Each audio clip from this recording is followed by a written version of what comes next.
Glittering aqua waters swirled in the distance as ethereal creatures flashed brightly among the waves. Catching the light at all angles, white foam crests dazzled Banja's eyes as he gazed out, mesmerized by the interplay of the elements. The sea was his most beloved memory of this place, and he bathed deeply in its essence upon every return. The silky sand dune upon which he now rested cradled his battle-scarred physique as he closed his eyes and relaxed in the brightness of the day, its source masked by diffuse haze. From beside him, Almasty playfully flung a handful of sand at him, breaking his trance and causing him to laugh and flinch. "I thought you were here to see me, brother." She giggled.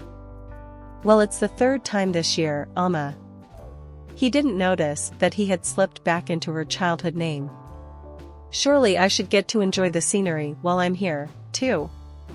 She vigorously shook her delicate ebony curls in negation, scrunched up her face, and smiled mischievously. "No, only me." Often upon his arrival, he found her in the forest, the deep green foliage of the canopy providing an enchanting interplay of light and shadow below. Though most of its exotic sounds were muted by the lush, mossy forest floor, once, quite unexpectedly, he chanced upon her while she was crying.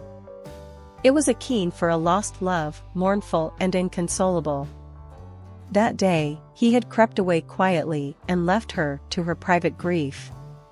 Despite her deep sadness within its refuge, the forest was still her favorite retreat, far beyond its beauty. She never explained why. At this visit, though, he had come upon her lounging beside a shallow tidal pool near the dunes. Surrounded by billowing grasses, she gazed at her own reflection in the pool, trailing her fingers delicately back and forth across its surface as if to mar the perfection therein. She hummed a melody he did not recognize as he slipped behind her. He silently leaned over her so that both of their reflections were now visible, his own completely overshadowing and dwarfing hers. "Banja!" she excitedly shrieked, bounding up to catch him in a tight embrace. From the pool, they had locked arms and strolled toward the sea to relax upon the dunes for the day. She knew it was his own favorite place. "Sweet, always thoughtful Almasty," he inwardly extolled. They had been lounging by the shore for some time when finally she sighed and rolled to face him, propping herself up on one elbow. "I must ask, though I am not certain I want to know, did Genja marry yet?" Quietly, timidly. His eyes still closed in reverie, he nevertheless sensed that her own jade-green ones were downcast. He knew the question would come, the same as it always did. "No," he sighed, uncertain of the answer she truly wanted. "The girl from the grasslands, she would have him, but he pines for you and will have no other." "I'm sorry, Amma." He glanced toward her in time to catch her chin briefly trembling, but she held up, tilting her gaze to smile at him again. After a while, though, her brow furrowed as she mused, "It has been a long time since I have seen him." Her fingers distractedly traced strange figures in the sand. Almasty did not mention that Genju had only visited once since her arrival, and that was so very long ago, a dreadful dishonor in their culture. Mirroring her thoughts, Banja sat up and changed the subject. "How are your studies coming?" "Perfected," she exclaimed, noticeably brightening. She had been teaching herself to weave flora and gemstones into mystical creatures.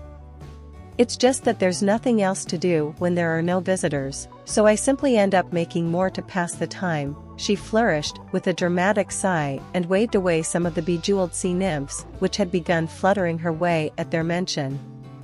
Almasty stood up and took his large hand in her smaller one. "Walk to the end with me before you go?"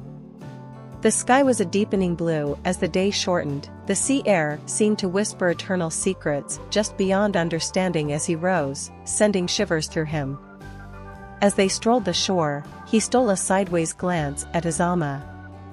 "Almasty." He felt like she was holding something back, though her countenance remained serene. They came to the end of the silky beach, which terminated at smooth-faced granite cliffs, and could go no further. She turned to him and finally broke the silence. "Banja, the next time you battle, She bit her lower lip and could not finish. Will it be the last? A pause. I see. But what of our people? You are the one who has visited me the most, their fiercest warrior. Will we even survive without you? Banja considered this. That day comes to all who choose warring ways. At least these lands allow us to sustain our bonds, should we desire it. She smiled, some of the tension of the moment broken. Certainly Ketla will. He blushed and playfully nudged her, secretly pleased at the thought. Then, with a frown, though, if she would have me as hers, it will be too late by then. Yet you tell me that Genju waits for me. It happens. Suddenly, a whooping shout, I wait and no more, as handsome, graceful Genju unexpectedly dove from the high cliff above them, submerging into the endless deep before splashing to the surface again. The magical, golden-winged creatures of Amestis making frolicked and flitted about him in excitement as he rose to meet the two of them on the shore. He was here. Banja and Amesti stared in mute astonishment. Despite the dying light, sea drops sparkled like crystals as they trailed down and damped the sand beneath him. His forest green eyes lingered happily on his Amestis. Eventually, with a melancholy now reflected, he turned to Banja. They need you right away. So soon?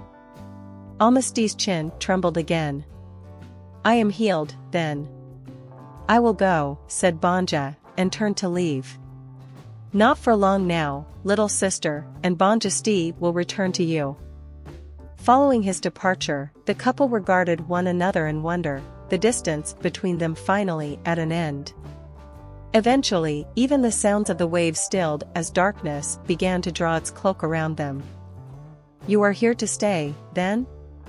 Delicately, she traced the shimmering outlines of the fatal blow that marred the now Genjusti's chest, already barely visible. It was the glowing symbol of an afterlife well earned. Yes. And don't be so serious. He lunged for her as she dodged and giggled. They shared a joyous embrace for the first time, but never again the last. As the ethereal day exhausted its final moments, they stole a long-awaited kiss to mark the beginning of eternity together.